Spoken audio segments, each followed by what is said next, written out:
Welcome to the Dudeist Journey. I'm your host, the Rev Phillip K, and today I'm going to be doing a little sermon out there for y'all. And today is going to be, the topic is going to be joy. Hold on here, I'm going to get my little hemp cigarettes here.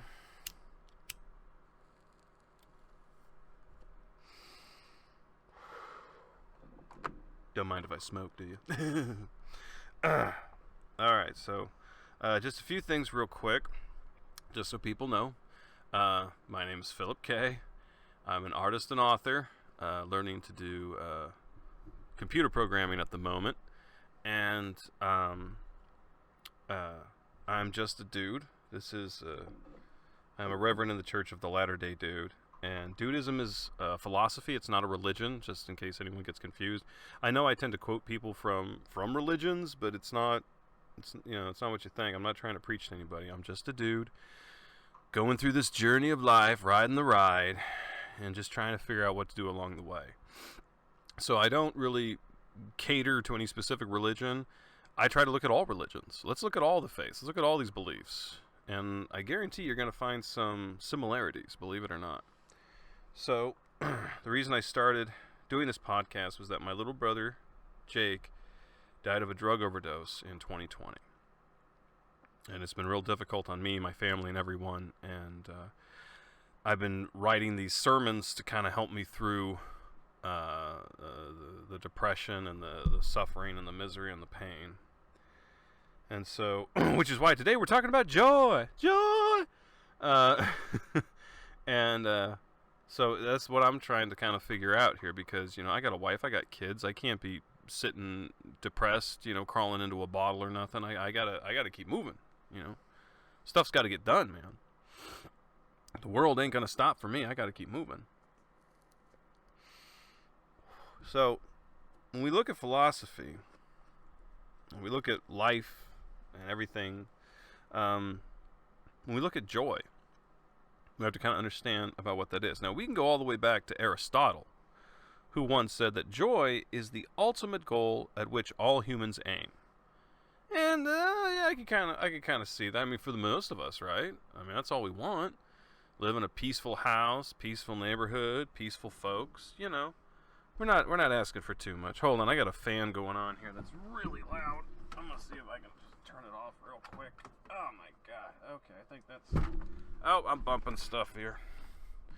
I'm in my recording studio / closet here, so. So at the end of the show, I gotta come out of the closet. Alright, sorry, I'll try. Alright, so let me get back to it. So, joy. So let's talk about that, because happiness and joy, as I've learned in my research, are two different things, oddly enough. So now happiness, they state, is like a burst of pleasure. Like when you eat a good meal or you see a funny movie, that's happiness. It's temporary. That's the thing. It's temporary. Now, joy, on the other hand, is a long-term state of inner peace, and it's an ongoing process that takes time. You understand? Okay? So if someone has found joy, well, then that person has understood the long term. They're doing the long-term plan, not the short-term. Because we can all do the short-term, right? A lot of us, we get depressed, you get drunk, go out with friends maybe, do a little drugs, smoke a little weed, drinking that wine. But then you sober up, and you're right back where you fucking started. So, let's consider that there for a bit. So, how do I find joy? Obviously, I know how to find happiness, so how do I find joy? How does that work? Who do I talk to? So, I've been looking around, and I find that you can go into religion, right? You can do that. Like, what is this? I believe there's a quote. I'm trying to think if this is from the Buddha or not. Dear brothers and sisters, when troubles of any kind come your way, consider it an opportunity for great joy. Okay, all right. So it's kind of opening up the doors there. What it basically says, and this is what Buddha said specifically, is that suffering will pass, so greater things can come into our life. You've heard the old saying, one door closes, another one opens. It's pretty much that philosophy there. And that's the thing you have to remember. Suffering is temporary. It's really up to you on how long that suffering lasts. Because there's folks out there that have less than you, and they found joy in life. So consider that for a minute. So as I look at modern science, psychology, and the world along my journey, trying to figure out how all this big ride called life works, I found that there's a few things that, once again, these places will have in common. And so what I found is that the first thing you have to do is find a purpose. Okay, makes sense. What is your purpose in life? What were you here on this earth to do? You know, I know some folks are like, look, man, I might just be a truck driver, but I'm a damn good truck driver. Okay, I've never had any accidents. I've never had any problems. All my stuff's gotten delivered on time. I may not be the most important person in the world, but considering the fact that everything from the food in your mouth to the shoes on your feet has been on a truck at one point, I think that, I found my purpose here. So how do you find that purpose? Well, the first thing that they say to do is that you have to remember to have some gratitude. Okay? Be thankful for what you got, okay? Be thankful for what you have. You got to remember that. A lot of people, they've got opportunities, they've got possibilities right in front of them. But if you're in a state of just constant, suffering and everything sucks, then you're not going to see those opportunities. You're not going to see things right, and you're not going to utilize it, man. And you got to utilize that time. Every minute counts. And you notice most of the successful people out there, they burn the midnight oil, So think about that there for a minute. You got to carve out time for yourself, right? So you got to, get a hobby or start working or start doing something for you and understand why you're here. Why are you where you are? What did you have to do to get there? And what do you got to do to get where you want? Things to think. You have to really examine yourself. And that's what I've been doing a lot, man. Been examining myself. Taking a good hard look in the mirror, man. Now, another thing they're going to tell you to do is to pray or meditate, one or the other. So try to fill yourself with peaceful thoughts, speech, actions, efforts, and mind. Now, they say that you should be praying or meditating at least 1 hour a day. 1 hour a day. Right? I remember there's this story. There was this Buddhist monk, and he was being interviewed by these reporters, and a reporter said, how long should a person pray or meditate a day? And he said, about an hour. And the reporters laughed. They said, well, what if you're busy? And the monk said, well, if you live a busy life, then 2 hours. You should be praying or meditating for 2 hours. Think about that for a second, man. You got to take care of yourself. I mean, think about it, man. If you don't feed the horse, he can't pull the wagon, okay? Consider that. Another thing they got to say you got to do is that you got to focus on your goal, man. I mean, what's the point? I mean, if it's an afterthought, then it's just going to fizzle away and die. All right, focus on that goal. The achievement over a challenge, that's a great feeling. Like when you solve a puzzle, when you beat the game, when you win the race, it's a great feeling, man. So make your goal interesting. Make it meaningful. Make it even a little challenging. And if you don't make your goal, it's okay. Make a new one, all right? So you didn't finish that novel this month. Well, you got next month, okay? New deadline, all right? Give yourself a break sometimes, all right? Take it easy, which is the main philosophy of Dudeism.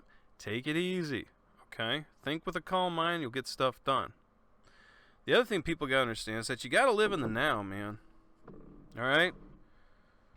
Thinking about the future or the past causes you not to live today. You got to live today, man. This is it. You could be dead tomorrow, all right? There's all kinds of craziness out there. Who knows what could happen? Live today. If you learn to live in the now, you can release yourself from the pain that's connected to the past and the worries of the future. And I remember, I think it was Willie Nelson that said, most of the stuff I worry about never happened anyway. So why waste all that time worrying about it, you know? Think about it, man. Think about it.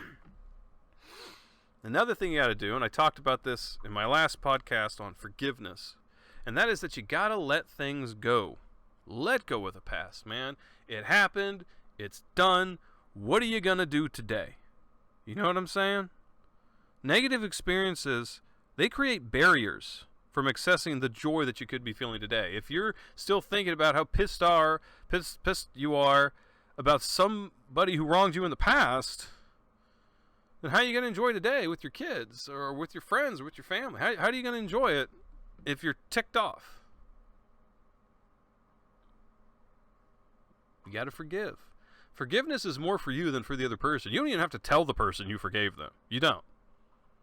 You don't have to hang out with them. You don't have to be friends. You just have to focus on you. And that's it. Let go of that past. Heal from it, man, so you can evolve, so you can grow.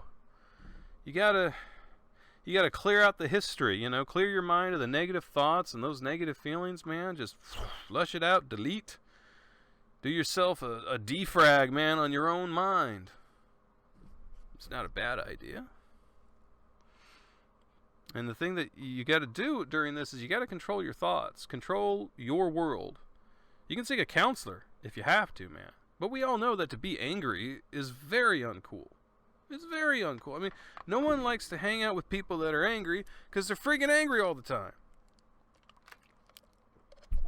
It's like, it's hard to have a good time when your best friend is all mad and in a mood and judda. And I should know about dealing with anger because I'm a Ghostbuster fan. And if you know anything about these Ghostbuster groups, every friggin' month, they are bitching and complaining about the 2016 female reboot.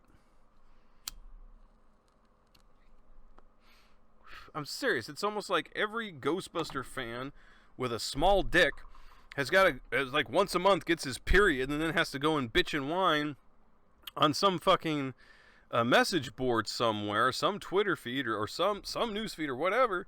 And it's just like, dude, let it go. Look, I didn't like the Extreme Ghostbusters cartoon, but you don't hear me bitching and complaining about it and making memes about it every friggin' month. And the problem is that kind of hate pushes people away from Ghostbusters. It pushes it away from the fandom. Because here's the thing. If you didn't like a movie, then that movie was not made for you. Okay? And I'll give you an example. I'm showing my daughter Ghostbusters 1 and 2, and she doesn't like it. Bunch of boys. The girls are all damsels in distress. Not really digging it, you know? And then I show her the 2016 Ghostbusters Answer the Call, or GBATC as we call it, and she loved it. She freaking loved it. She thought it was hilarious. Thought it was great to see girls in there kicking butt. Now she's a Ghostbuster fan.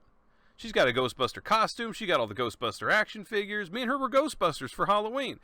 And I'm like, you know what? Most Ghostbuster groups were total sausage fests. And now we got all these beautiful women dressing up like Holtzman and stuff.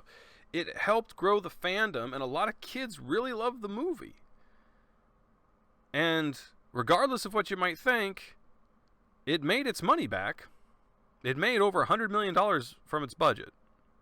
And it has a higher critical rating on Rotten Tomatoes. It has a higher rating than GB2. So if you didn't like the movie, you know, I used to criticize movies. And it was, you know, it was just like something to do, just a blog, because I've worked in film, so I know a lot of the magician's tricks, and so I have a different opinion on film. It's like, you know, if you're with anybody, like let's say your friend's a carpenter, and you walk past by a park bench or something, and it's badly made, and he'll point it out, because he's a carpenter, he knows wood, he knows what he's looking at, this wooden bench is not correct.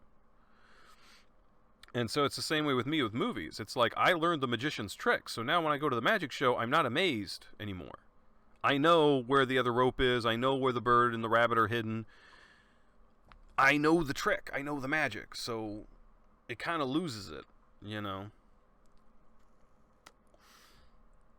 But as I was doing these reviews and stuff, I reviewed a film that my buddy worked on, and I trashed it really hard because I got friends in LA that work in the film business. And so I trashed it pretty hard, and yeah, he was like, what the hell? Because this is during the time when it was all cool to say all the horrible things on the internet. The more outrageous, the more hits you got. And I was doing it as a joke, but there's real people out there, so you find yourself just like, okay, what am I doing here? And me, hey man, I've made books and comics and artwork. I get criticized. I had a guy criticize my stuff super harsh, man. Just called me a filthy amateur. And the comic, what was it? Out of 5 stars, he gave it 1.5. Ouch! Damn! So, you have to let this anger go. Don't let things get to you so hard, man. You gotta let it go. Oh, man. Sorry, I'm drinking water here. Smoke's drying up my mouth, as it does. So don't try to sit there and be a grump puss all the time or be an angry old man. You just gotta let things go. And if you don't like something, hey, dude, keep scrolling. Turn the channel. You have so much power and options now more than anyone else has. It's like, take advantage of it, man. But at the same time, and in that same breath, that I'm gonna tell you to be cool, you do have to be true to yourself.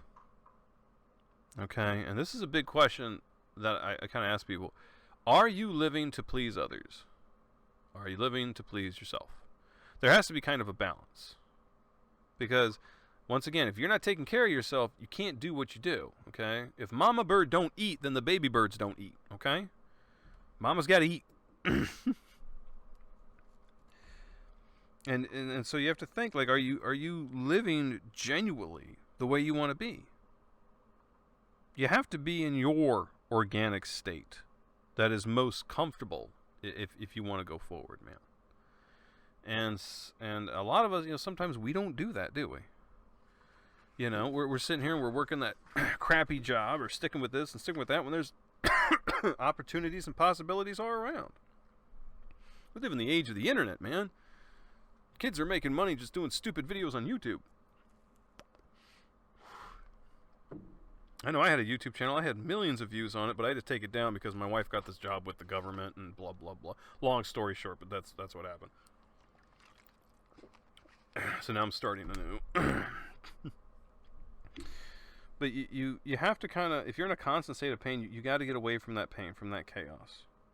All right? You don't want to be in a non-organic state because you're going to suffer for that. You got to be you, dude. Okay? But if being you is like, well, this thing makes me angry, and it's like, well, then don't focus on that thing. Don't do that thing. Don't go near that thing. Try and do your best to stay away from that thing. Keep your cool, man. Keep your cool. And one big thing, and I've noticed this with a few of the different places that I looked at, they talked about how you have to reconnect with nature. Which can be hard for some of us, especially if you're living in the city and you're in an apartment and stuff. It's like, dude, I've got a house plant and that's it. How am I supposed to connect with nature over here? Well, what I'm talking about is like, laugh.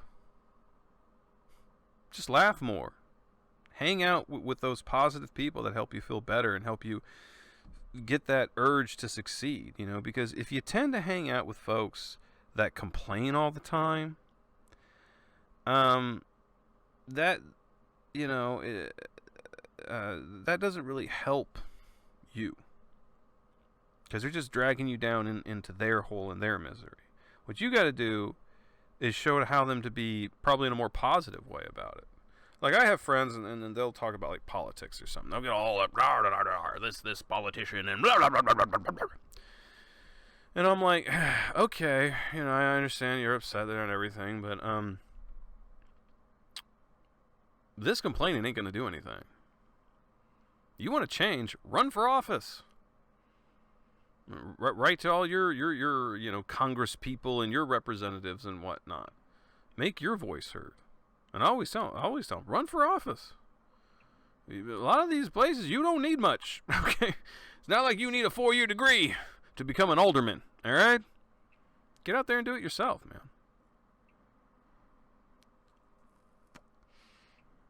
Be the change you want to see in the world. I definitely would like to see a more helpful, peaceful place. Because like I said, the world's not easy, man. This ride is crazy, and it's filled with laugh, love, and suffering, and anger, and sadness, and joy. It's all these things. But as we're going through the day, and we're trying to make our goals, or we're trying to succeed in something, or we're trying to be the better wife or the better husband or the better partner or whatever it is, we got to start taking care of ourselves a bit. Take some time for us. Do something for us. I mean, here, look at me. I'm doing this podcast, and I got a little YouTube video with my crappy webcam over here. And so this is like my little thing that I do, along with, you know, my work. This is something for me to kind of help me get through the day, to help me deal with life. Because, like I said, man, with my little brother gone, it fucks with me. I just put it plainly, it fucks with you, especially when someone younger dies. You feel responsible, even though the guy was 35 years old. As an older sibling, you feel responsible. And I know at the end of the day, he's responsible for his own decisions, because it's not like I didn't try. I mean, a month before he died, I'm begging him to get off the drugs, and he's telling me, dude, you know, I've overdosed like 5 times. I can take whatever I want and I'll never die. Famous last words. Because a month later, he was gone. And I gotta let it go. I can't sit in this suffering forever. I can't sit here and do this to myself. Not to mention my wife and my kids.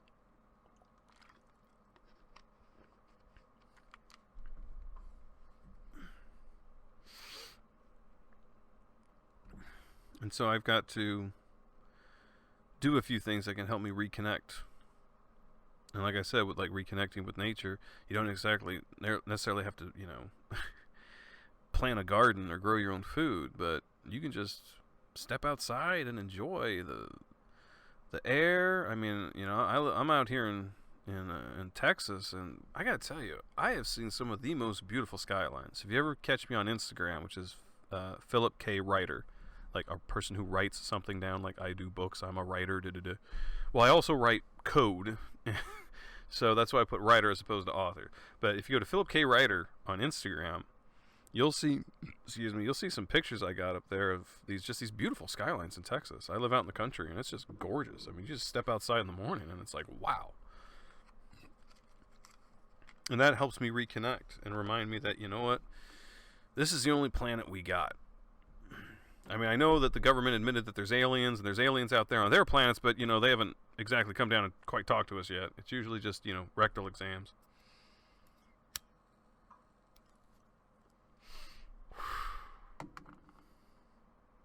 But I have to remember that I'm a part of this world, I'm in it, and I got to do what I can to make it as best I can before I leave. It's like the old quote goes, we do not inherit the earth, we borrow it from our children.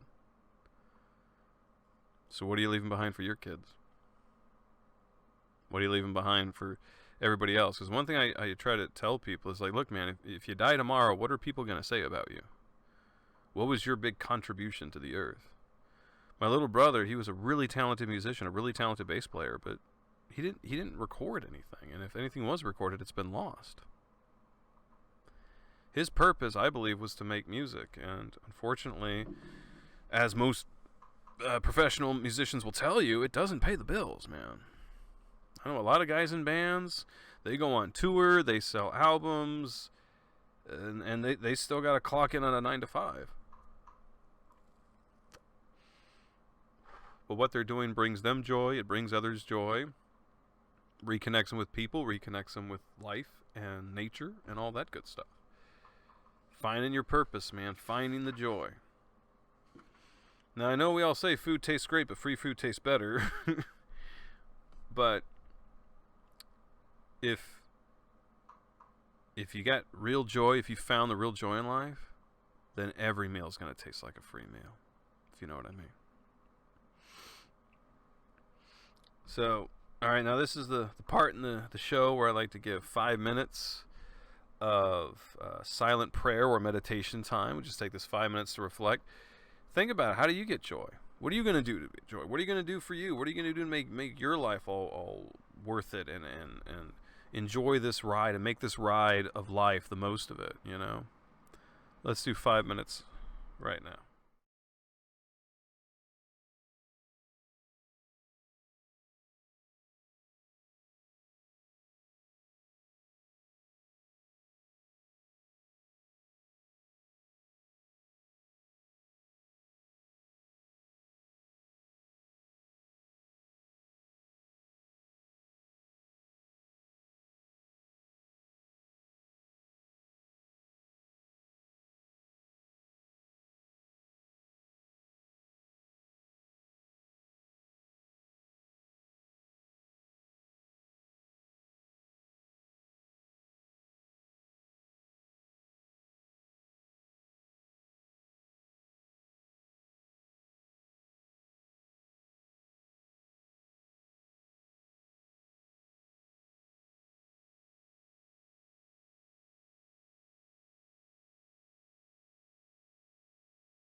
All right, man. Well, thanks for tuning in. This has been the Dudeist Journey with your host, the Rev Phillip K. And I'm going to be signing off. So, I hope you find joy. Because I'm still trying to find mine, man. Y'all take care. And remember, take it easy. Because when you take it easy, the dude abides. See y'all later.